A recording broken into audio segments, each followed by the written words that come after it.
I honestly did not expect Haruhi to get an episode or screen time in this spin-off because this is Nagato Yuki's story. I didn't expect to see Haruhi, appearing, or, at the very least, having an episode, because next week is called Haruhi Suzumiya, so she's having an episode next week. I wonder, is Haruhi gonna be one of the main characters of this spin-off, or is she going to just be a reoccurring character that appears every so often?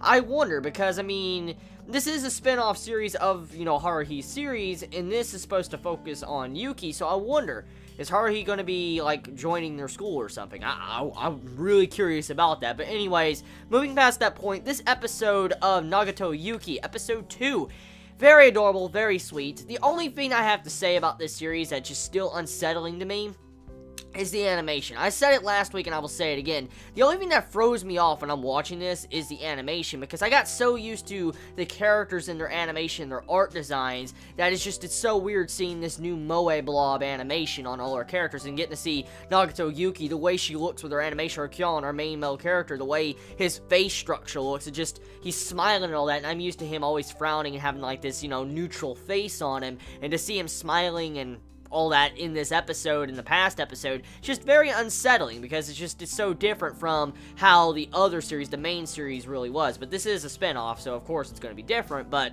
still the point is, it's so weird seeing the new animation and the way Kyon is smiling. So the details of this episode is very simple. It's a Christmas-themed episode, and getting to see Nagato Yuki build up some self-confidence to where she wants to be with Kyon, our main male character, and I feel like this is kind of what you can consider the Nagato Yuki's route. If you were to play a visual novel or a game, and you had, different routes to choose between the different girls, Best Girl, I'm assuming this would be Nagato Yuki's route. This would be her route in choosing if you wanted to be with her, and I'm assuming that Nagato Yuki is going to eventually, confess or something to Kyon, because it's obvious she has romantic feelings towards him, especially with how this episode is displayed towards me as a viewer, and how they were acting when they were sitting in the middle of the snow with the Santa Claus outfits and all that. That was adorable as fuck, but it was just, it's very obvious that we're probably going to have some romance with the series, but I wonder, is it going to be the cliche romance that's not going to really have any conclusion, or are we going to actually get a couple started with these two, and are we going to have, some romance forming? I know this is going to be a slice of life series, and I highly doubt it's going to have any supernatural, since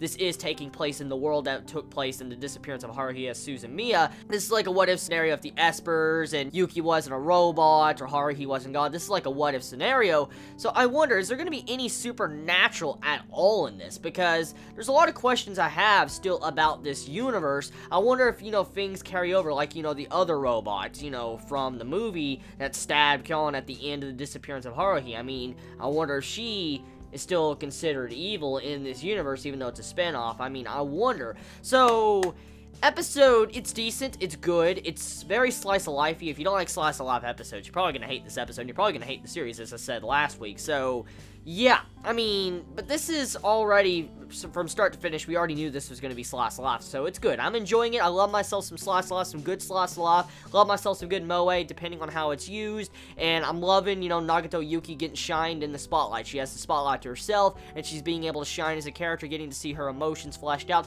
and just seeing her have emotions is just very, very weird and different, but it's still cool to see.